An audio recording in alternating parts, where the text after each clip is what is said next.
My first donation, I didn't know anything about the couple. I didn't know what kind of couple they were. I didn't know if they were same-sex, heterosexual. I didn't know what country they lived in. I had no information at all. My second donation, I decided to switch to another agency, particularly because I wanted to have more knowledge and more ownership over my donations. When I made the switch to the new agency, what I liked about them was that they told me that the ball was in my court, and that if I had any specific requirements at all, that I could let them know and they would match me appropriately. When I went to the new agency, I did want to have some sort of connection to the intended parents, meaning that I wanted to meet them before we decided to match. In situations which we did not meet, I asked them to write a letter because I wanted to have some understanding of the family that my eggs were going to. They went through the whole process, what would happen, what was expected from me. They also shared a little bit of medical information, any known side effects of the medication. My first impression of all the information they gave me was, it's not a lot that they know yet. It was a little, not scary, but a little, I felt like I needed to do more research on my own. They were very open to questions, but I didn't know the questions to ask. So I don't think that they were necessarily withholding information, but I also don't think that they knew the information that I should have known. They were very open medically in terms of, you'll bloat, you may experience pain, you may experience cramping. But as someone who'd never donated eggs before, my only reference for any of those things was PMS. So I was like, oh, okay, I'll bloat, I'll have cramps, it won't be that bad. And they don't really tell you that when they say bloat, they mean like you gain 5 pant sizes. So I don't think that I had all the information that I wanted when I started the process.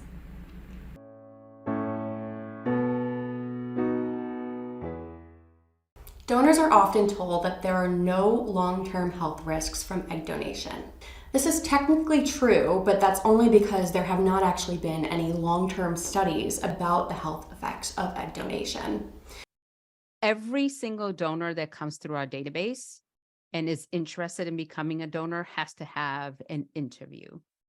And we walk her through the entire process, and we talk about the risks, and we talk about what can she expect? What are the things that she needs to be concerned about? What are the things that is going to happen? What about the medications? And we also talk about that there is no long-term study on egg donation. Now, people are starting to, but there is nothing out there yet.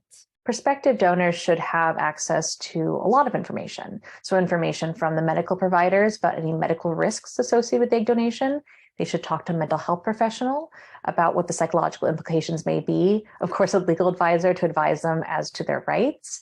And then they should also be told that this is not just a one-time donation, that this was going to result in a person, and that there may be lifelong implications for that.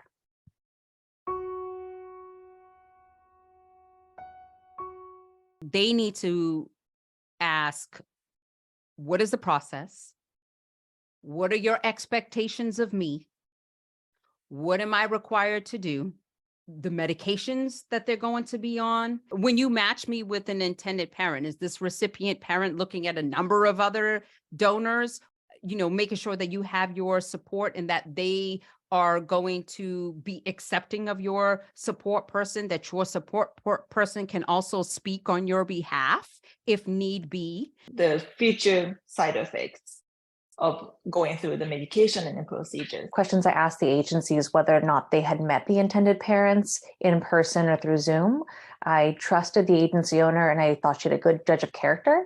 So I wanted to make sure that she was selecting recipients who she thought I would get along with. And then I also asked if I could meet them. I wanted to know why I would be a good donor in terms of what I would be able to produce in terms of egg count or egg quality. When a donor does their initial testing, they should always ask for what those results are and take those to their own gynecologist or their own doctor to make sure that that information is on file for their own personal medical reasons.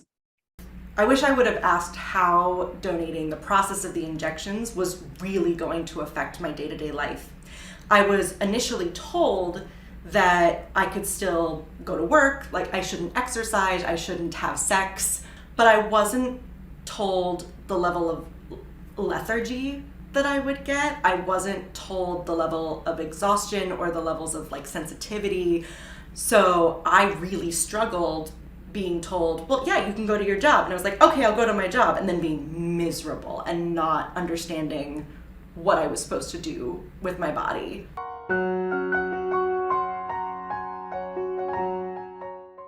If an agency or clinic is telling you anonymous is the best way to donate for both you, the recipients, and the donor conceived persons, that's a huge red flag because it's contradictory to a lot of the information that's out there today. A red flag that donors should be aware of is if they aren't provided an attorney in the legal process. It's a really complex contract that you're often given, and a lot of donors don't have the background to know what the implications of the laws are. So your agency, your clinic should definitely provide you with an attorney. And if they don't, that should be a major red flag to a donor. I think it's a red flag if an agency or clinic is not answering your questions or concerns, if they feel that they're primarily serving the intended parents and not looking at your best interests. You want to make sure that anyone you work with has your back and is going to make sure that you are protected. If they try to rush you, make a decision, talking to something that you don't feel comfortable, I think those can be a red flag. If you feel like they're hiding something, they're trying to hide you from something, I think that's something you need to be careful.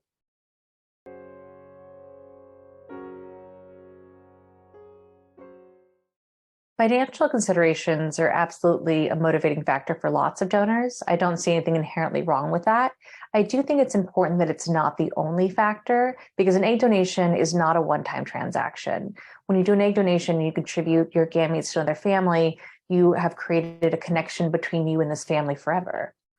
You don't want to go out of pocket for things like prescription medications or travel expenses. You want to make sure that all of that is covered so that you don't end up losing any money while you're trying to help a family. You want to make sure that your recipients purchase donor insurance. So there's insurance specific for egg donations that should cover you in case you suffer medical complications. Don't let them rely on your own medical insurance, because even if your medical insurance covers complications, it may be subject to your deductible. If you're doing egg donation solely for money, do not become an egg donor. Because egg donation isn't just about money.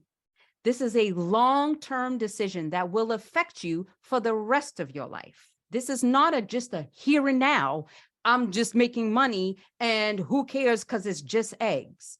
No, it is way more than just eggs. Because quite frankly, as quickly as you get that dollar, it's going to go away. You're not even going to remember what you spent it on.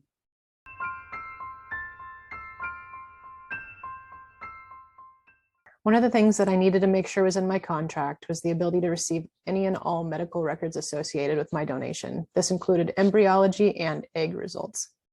In my contract, it was also stated that I would be the recipient of any leftover embryos. In the case that I did not need them anymore, I would then be able to pass them on to a recipient of our choosing together. It was important for me to be able to back out of a donation penalty-free in case any health issues came up, in case any logistics issues came up, and in case the relationship just no longer worked out for either of us. Lastly, for compensation, it was really important to have documented when my compensation would be paid out and how my compensation would be paid out. I had an opportunity to talk with attorney with every cycle and discuss my contracts before we signed. I did not feel comfortable that my eggs to be got to other family that I was not aware. So we made a change to inform me first and make a decision. As far as the contracts, I don't have any regrets because I had an opportunity to do that before we signed. An egg donor contract will address many issues. One, of course, being that the intended parents or the sole legal parents of the donor does not have any responsibilities. It'll also address any conduct restrictions during the cycle. What happens to leftover eggs or embryos is important. I always asked that if they redonated that they notify me, because it was important to me to know how many families there may be that have children that are genetically related to me. It was always important that they notify me of pregnancies and births so they knew how many genetic offspring there were in the world. You want to make sure, obviously, if you're getting compensated, that's in there. You want to make sure that the communication and the relationship language is in there about long-term, what the process is. There might even be language about you registering through these different registries that are out there now for egg donors and recipients. You may want to include language about, if there are any remaining eggs left, what are going to happen to those remaining eggs, the complications of language in there of what if there was a complication, how are they going to take care of it? What are they going to do? What about travel? What about making sure you bring your companion, them paying for your companion's expenses, traveling expenses. Signing documents to do the egg donation was a little overwhelming to the point that I don't actually know everything that I signed, which sounds ridiculous, but there are so many things and so many forms that they have you do in the span of like 5-6 hours. I know I signed a medical consent form. I know that I signed a form stating that I would not take any actions during my donation to contact the recipients.